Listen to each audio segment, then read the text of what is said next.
रघुपति राघव राजा राम पतित पावन। अरे ये तो हम लोग कहानी में बहुत ज्यादा आगे आ गए। शुरू से शुरू करते हैं।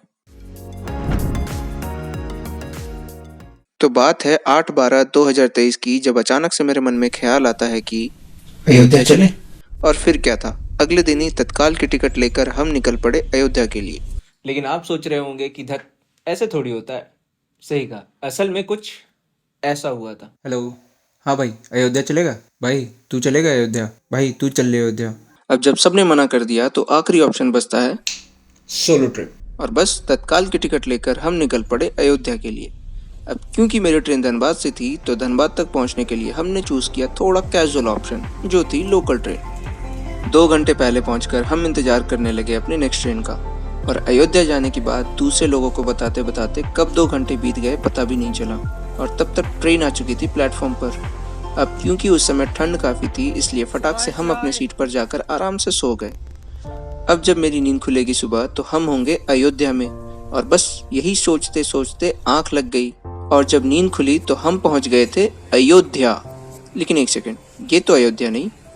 सही देखा आपने, असल में अयोध्या जाने वाली सारी ट्रेन्स डाइवर्ट कर दी गई थी दूसरे रूट में, क्योंकि अयोध्या जाने वाली ट्रैक्स पर मेंटेनेंस का काम चल रहा था। अब इस स्टेशन से बस लेकर हम निकल पड़े अयोध्या की तरफ, और लगभग 3 घंटे की जर्नी के बाद हम इस लंबी सी जाम में आकर फंस गए। लेकिन हमारे बस ड्राइवर इन सब चीज़ों से घबराने वाले नहीं थे, और इस जाम को चीरते हुए फाइनली हम एंटर कर चुके थे अयोध्या। यहाँ एक चीज़ जो बहुत खास लगी हमको कि हर घर और दुकान के बाहर सेम डिज़ाइन थी, और साथ ही एक धार्मिक चित्र भी बनाई गई थी। अयोध्या में हर काम बहुत तेज़ी के साथ चल रहा था, और अगर आप हर 2 घंटे के बाद भी आकर देखते तो आपको कुछ न कुछ नया जरूर दिख जाता। इसके बाद हम एक रूम लिए और फ्रेश होकर निकल पड़े अयोध्या भ्रमण के लिए।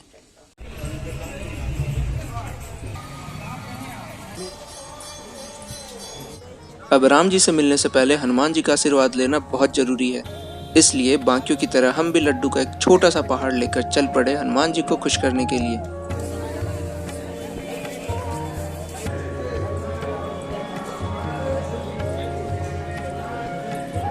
आसमान में देखने से आपको तारे दिखाई दे या ना दे, पर यहाँ ऊपर देखने से आपको रामायण जरूर दिख जाएगी। यहाँ हर दीवार पर हनुमान जी से रिलेटेड पेंटिंग्स बनी हुई थी, और थोड़ी देर बाद हम हनुमान जी के दर्शन कर लिए। फूल माला के बीच हनुमान जी बड़े ही आराम से बैठकर अपने भक्तों पर आशीर्वाद बरसा रहे थे। सनातन धर्म में जो एक चीज बहुत खास है वो ये है कि यहाँ भगवान के नाम से पहले उनकी धर्मपत्नी का नाम बोला जाता है, जैसे कि सिया राम, राधा कृष्णा, गौरी शंकर, मीनाक्षी सुंदरेश्वर।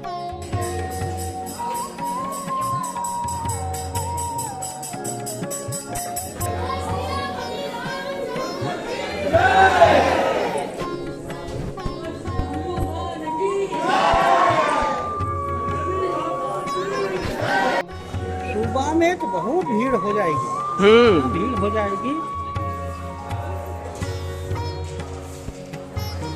इससे थोड़ी ही दूर पर थी ये राजद्वार मंदिर, जो आज से लगभग 900 साल पहले बनाई गई थी, और उस समय ये मेन द्वार हुआ करता था महल के आंगन में एंटर करने के लिए।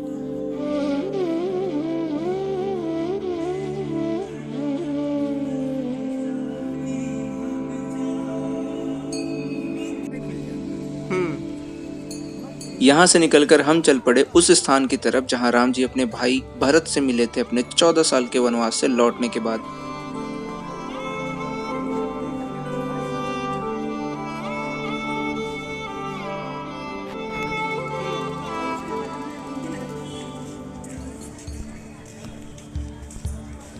अभी चारों तरफ सिर्फ रेनोवेशन का काम चल रहा है, क्योंकि अयोध्या को 22 जनवरी से पहले रेडी करना है। यहाँ से आगे बढ़कर हम पहुँच गए दशरथ भवन, जहाँ पर राम, लक्ष्मण, भरत और शत्रुघ्न अपने बचपन के दिनों में साथ में खेला करते थे।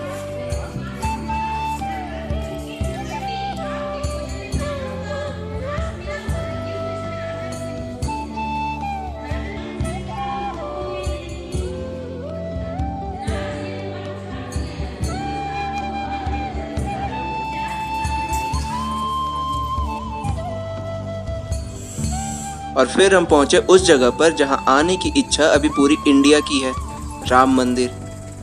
यहाँ काम बहुत तेजी से चल रहा था और लगभग 24 घंटे काम चलता था और वर्कर्स के अंदर एक अलग ही एनर्जी थी काम करने की। और हो भी क्यों ना, वो सिर्फ एक पत्थर नक्काशी नहीं कर रहे थे बल्कि इतिहास के पन्ने सजा रहे थे।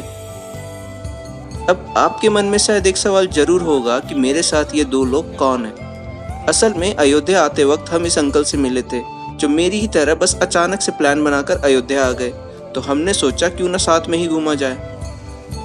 अब जब हम लोग मंदिर में एंटर करने गए तो हमें रोक दिया गया क्योंकि दर्शन का समय खत्म हो चुका था और इसलिए हम लोग निराश होकर अपने रूम की तरफ लौट गए।